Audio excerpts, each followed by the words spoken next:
வணக்கம், welcome to herbal world. நான் doctor Jenisha. இன்றைக்கி சின்ன குழந்தைங்க முதல் பெரியவங்க வரைக்கும் மோஸ்ட் காமனாக இருக்கிறது இந்த தைராய்டு ப்ராப்ளம். கடந்த ஒரு 10 வருஷத்தில் அதிகமானோர் இந்த தைராய்டு பிரச்சனைனால பாதிக்கப்பட்டிருக்காங்க. இந்த தைராய்டுனா என்ன, இதனால என்னென்ன பிரச்சனைகள் வருது, இதனோட அறிகுறிகள் என்னென்ன, இதனோட ட்ரீட்மெண்ட் என்ன என்பதை பற்றி இந்த வீடியோவில் நம்ம பார்க்கலாம்.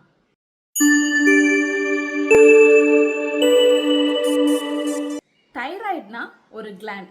இது நம்ம கழுத்தோட ஃப்ரண்ட்ல பட்டர்ஃப்ளை ஷேப்ல ப்ரெசண்டா இருக்கும். இது 2 ஹார்மோன்ஸை செக்ரேட் பண்ணும், T3, T4. இந்த 2 ஹார்மோனும் செக்ரேட் ஆக TSH, அதாவது தைராய்டு ஸ்டிமுலேட்டிங் ஹார்மோன் சப்போர்ட் பண்ணும். இந்த TSH எங்க இருக்குன்னா நம்ம பிரெயின்ல இருக்கிற பிட்யூட்டரி கிளாண்ட்ல இருந்து இது செக்ரேட் ஆகும். இந்த TSHோட வேலை நம்ம சாப்பிட்ற உணவுல இருக்கிற அயோடினை புஷ் பண்ணி இந்த T3ஐயும் இந்த T4ஐயும் ப்ராப்பரா கரெக்டான அளவுக்கு செக்ரேட் ஆக வைக்கிறது தான் இதோட வேலை. இப்போ இந்த TSH கரெக்டா செக்ரேட் ஆக TRH, அதாவது தைரோட்ரோபின் ரிலீசிங் ஹார்மோன் தேவை. இந்த ஹார்மோன் நம்ம பிரெயின்ல இருக்கிற ஹைப்போதலாமஸ்ல இருந்து செக்ரேட் ஆகும். ஃபைனலி இந்த T3, T4 ப்ராப்பரா செக்ரேட் ஆக TSH தேவை. இந்த TSH ப்ராப்பரா செக்ரேட் ஆக TRH தேவை. ஸோ இந்த 4 ஹார்மோன்ஸும் ப்ராப்பரா செக்ரேட் ஆனாதான் இந்த தைராய்டு ப்ராப்பரா ஃபங்க்ஷன் ஆகும். நம்ம உடம்புல மோஸ்ட் ஆஃப் த ஃபங்க்ஷன்ஸை நடத்துறது இந்த தைராய்டு ஹார்மோன்ஸ் தான். மெயினாக நம்ம சாப்பிட்ற ஃபுட்டை எனர்ஜியாக கன்வெர்ட் பண்ணுறது, like protein metabolism, fat and carbohydrate metabolism எல்லாத்துக்கும் ரொம்ப ரொம்ப ஹெல்ப் பண்ணும். நம்ம பாடி டெம்பரேச்சரை மெயின்டைன் பண்ணும். பெண்களுக்கு மென்ஸ்ட்ரல் சைக்கிளை ரெகுலேட் பண்ணும். டூரிங் ப்ரெக்னன்சி கருவில் இருக்கிற குழந்தையோட பிரெயின், போன் அண்ட் க்ரோத் டெவலப்மெண்ட்டுக்கு ரொம்ப ரொம்ப ஹெல்ப் பண்ணும். இந்த தைராய்டில் 4 டைப்ஸ் ஆஃப் கண்டிஷன்ஸ் வரலாம். First hypothyroidism, second hyperthyroidism, third நம்ம தைராய்டு வீக் ஆகுறது, காய்டராக இருக்கலாம், இனி autoimmune diseases like Hashimoto's thyroiditis, thyroid nodules இது மாதிரி இருக்கலாம். அண்ட் ஃபோர்த் என்ன தைராய்டு கேன்சர். ஃபர்ஸ்ட் ஹைப்போதைராய்டிசம் பற்றி பார்ப்போம். ஹைப்போதைராய்டிசம் அதாவது தைராய்டு ஹார்மோன்ஸ் குறைவாக செக்ரேட் ஆகிறது தான் நம்ம ஹைப்போதைராய்டிசம் சொல்லுவோம். இதில் மோஸ்ட்லி T3யும் T4ம் கம்மியாக செக்ரேட் ஆகும். பட் TSHோட லெவல் கொஞ்சம் அதிகமாக இருக்கும். இந்த ஹைப்போதைராய்டிசம் வர main reason first iodine deficiency, second என்னென்னா டூரிங் ப்ரெக்னன்சி சில பேருக்கு தைராய்டு ஹார்மோன்ஸ் கம்மியாகும். சில பேருக்கு ஆஃப்டர் டெலிவரி ஒரு 2 to 3 வீக்ஸுக்கு அப்புறம் அவங்களுக்கு கம்மியாகும். தைராய்டு ஹார்மோன்ஸ் கம்மியாக வாய்ப்புகள் இருக்குது. தேர்ட் பார்க்கும்போது சர்டன் மெடிசின்ஸ் தொடர்ந்து ஏதாச்சும் ஒரு மெடிசன் எடுத்துகிட்டே இருக்கிறாங்க அப்படின்னா அவங்களுக்கு கம்மியாகலாம். இது சர்டன் ட்ரீட்மெண்ட்ஸுக்கு அப்புறம் லைக் ரேடியேஷன், ஹீமோதெராப்பி இந்த மாதிரி ட்ரீட்மெண்ட்ஸுக்கு அப்புறமா தைராய்டு ஹார்மோன்ஸ் கம்மியாக வாய்ப்புகள் இருக்குது. இன்னும் சர்ஜரிக்கு அப்புறமா கூட சில பேருக்கு தைராய்டு ஹார்மோன்ஸ் கம்மியாகலாம். இன்னும் சில பேருக்கு பார்க்கும்போது ஆட்டோ இம்யூன் டிசீஸ் இருந்துச்சுன்னா, லைக் ஹசிமோட்டஸ் தைராய்டைட்டிஸ் எல்லாம் இருந்துச்சுன்னா அவங்களுக்கு தைராய்டு ஹார்மோன்ஸ் கம்மியாகலாம். இன்னும் ஹெரிட்டேரியா கூட சில பேருக்கு வரலாம். அம்மா அப்பாவுக்கு இருக்கும், அதனால் அவங்க மூலமாக பிள்ளைங்களுக்கு வரலாம். ஸோ இந்த மாதிரி தைராய்டு ஹார்மோன்ஸ் கம்மியாகிறது, அதாவது இந்த ஹைப்போதைராய்டிசம் வர்றதுக்கு நிறைய காரணங்கள் இருக்குது. இந்த தைராய்டு ஹார்மோன்ஸ் கம்மியாச்சுன்னா சில பேருக்கு சின்ன சின்ன அறிகுறிகள் தெரியும். மோஸ்ட்லி பார்க்கும்போது ரொம்ப டயர்டாக ஃபீல் பண்ணுவாங்க. ஈவன் பெருசாக இந்த வேலையுமே செஞ்சுருக்க மாட்டாங்க, பட் ரொம்ப டயர்டாக ஃபீல் பண்ணுவாங்க.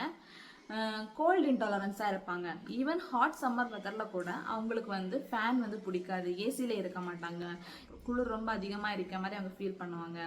தேர்ட் பார்க்கும்போது ஹேர் ரொம்ப தின்னிங்காக இருக்கும், நெயிலும் தின்னிங்காக இருக்கும், ஹேர் ஃபால் அதிகமாக இருக்கும், ட்ரை ஸ்கின் இருக்கும். அவங்களுக்கு பசி கம்மியாக தான் இருக்கும், பட் வெயிட் கெயின் ஆகிட்டே இருப்பாங்க. முகம் எல்லாம் பார்க்க ஒரு பஃபி ஸ்வெல்லிங்காக இருக்கும். சில பேருக்கு த்ரோட்டில் கூட அவங்களுக்கு ஸ்வெல்லிங் வர வாய்ப்புகள் இருக்குது. இன்னும் சில பேருக்கு பார்க்கும்போது பேச முடியாது, வாய்ஸஸில் கொஞ்சம் சின்ன சின்ன சேஞ்சஸ் ஏற்படும். ஞாபகம் வர்றதே அதிகமாக இருக்கும், மெமரி ரொம்ப வீக்காக இருக்கும். பெண்களுக்கு மென்ஸ்ட்ரல் இர்ரெகுலாரிட்டிஸ் வரலாம். இன்னும் சில பேருக்கு ஜாயிண்ட் பெயின்ஸ் வர்றது கூட வாய்ப்புகள் இருக்குது. இன்னும் சர்டன் குரூப்பை பார்த்தோன்னா அவங்களுக்கு சிம்டம் எதுவுமே இருக்காது. சும்மா ஏதாச்சும் ஒரு பேசிக் டெஸ்ட் எடுக்க போவாங்க, அப்போ தான் அவங்களே கன்ஃபார்ம் பண்ணுவாங்க எனக்கு தைராய்டு இருக்குது அப்படின்னு. ஹைப்போதைராய்டிசம் இருக்கிறவங்களுக்கு இது கூட அசோசியேட்டடாக பிபி அதிகமாக இருக்கலாம், பிளட் கொலஸ்ட்ரால் அதிகமாக இருக்கலாம். இருக்கலாம். சில பேருக்கு வந்து அனீமியா வர்றதுக்கு கூட வாய்ப்புகள் இருக்குது. ஸோ இந்த மாதிரி சிம்டம்ஸ் ஏதாச்சும் இருந்துச்சுன்னா கண்டிப்பாக வந்து உங்களோட தைராய்டை வந்து செக் பண்ணிக்கோங்க. தைராய்டு லெவல் எவ்வளோ இருக்குது, T3, T4, TSH இந்த லெவல் எல்லாம் எவ்வளோ இருக்குது, நார்மலாக இருக்குங்கிறத ஃபஸ்ட் வந்து செக் பண்ணிக்கோங்க. சப்போஸ் வந்து உங்களுக்கு வந்து தைராய்டு பிரச்சனை இருக்குது, தைராய்டு வந்து அதிகமாக இருக்குது இல்லை கம்மியாக இருக்குது அப்படின்னா கண்டிப்பாக வந்து நீங்கள் ட்ரீட்மெண்ட் ஸ்டார்ட் பண்ணணும். இந்த தைராய்டு பிரச்சனையை வந்து ட்ரீட் பண்ணாமல் விட்டுட்டிங்கன்னா இதனால் வந்து சீரியஸ் காம்ப்ளிகேஷன் வர்றதுக்கு வாய்ப்புகள் இருக்குது. மோஸ்ட்லி வந்து ஹார்ட் ஃபெயிலியர் வரலாம், இன்ஃபர்டிலிட்டி வரலாம். ப்ரெக்னென்சி டைமில் வந்து இந்த தைராய்டு ஹார்மோன்ஸ் வந்து கம்மியாச்சுன்னா மிஸ்கேரேஜ் வர்ற வாய்ப்புகள் இருக்குது. இன்னும் வந்து ஃபியூட்டஸோட க்ரோத் டெவலப்மெண்ட் வந்து எல்லாமே டிலே ஆகலாம். இன்னும் வந்து ப்ரீமெச்சூர் பர்த் ஆகிறதுக்கு கூட வாய்ப்புகள் இருக்குது. ஸோ உங்களுக்கு தைராய்டு பிரச்சனை இருக்குது, அதாவது ஹைப்போதைராய்டிசம் இருக்குது அப்படின்னா கண்டிப்பாக வந்து உங்கள் ட்ரீட்மெண்ட்டை ஸ்டார்ட் பண்ணுங்கள். ஒரு 35 இயர்ஸ்க்கு மேலே இருக்கிற ஒரு லேடியாக இருக்கீங்க அப்படின்னா கண்டிப்பாக வந்து இயர்லி ஒன்ஸ் நீங்கள் வந்து தைராய்டு டெஸ்ட் பண்ணுறது நல்லது. ஹைப்போதைராய்டிசம் இருக்கிறவங்க இந்த உணவுகளை எல்லாம் தவிர்ப்பது வந்து நல்லது. மரவள்ளிக்கிழங்கு, cabbage, cauliflower, broccoli, soybeans and soya products and பச்சை வெங்காயம் இதில் எல்லாம் காய்ட்ரோஜன்ஸ் வந்து அதிகமாக இருக்கும். இது என்ன பண்ணோன்னா நம்ம உடம்புல இருக்கிற தைராய்டு ஹார்மோன்ஸை வந்து செக்ரேட் ஆகிற அளவை வந்து கம்மி பண்ணும். ஸோ இந்த உணவுகளை வந்து நீங்கள் எடுக்கிறத வந்து ஃபர்ஸ்ட் வந்து ஸ்டாப் பண்ணிக்கோங்க. செகண்ட், ஃபேட் அதிகமாக இருக்கிற உணவுகள், ப்ராசஸ்டு ஃபுட், சுகர் அதிகமாக இருக்கிற உணவுகள் இது எல்லாமே வந்து எடுக்கிறத வந்து ஸ்டாப் பண்ணுங்கள். இது எல்லாமே என்ன பண்ணுன்னா உங்களோட ஹார்மோனலை வந்து கரெக்டாக பேலன்சிங்காக மெயின்டைன் பண்ண விடாது. ஹார்மோனல் இம்பேலன்ஸை வந்து இது வந்து கொண்டு வரும். Third, alcohol. இது நம்ம பாடி வந்து தைராய்டு ஹார்மோன்ஸ் யூஸ் பண்ணுற எபிலிட்டியை வந்து சப்ரஸ் பண்ணும்.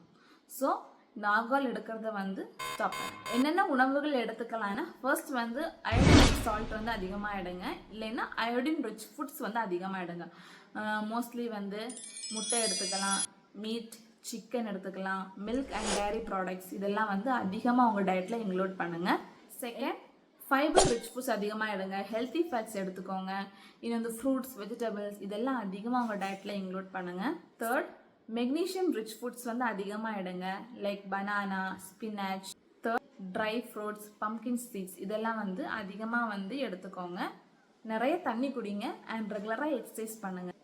நிறையா ஃபாலோ பண்ணிங்கன்னா கண்டிப்பாக உங்கள் தைராய்டு ஹார்மோன்ஸ் ப்ராப்பராக செக்ரேட் ஆகும். இந்த வீடியோ உங்களுக்கு பிடிச்சிருந்ததுன்னா லைக் பண்ணுங்கள், ஷேர் பண்ணுங்கள், மெயினாக வந்து என்னோடய சேனலை சப்ஸ்கிரைப் பண்ணுங்கள். தேங்க்ஸ் ஃபார் வாட்சிங்.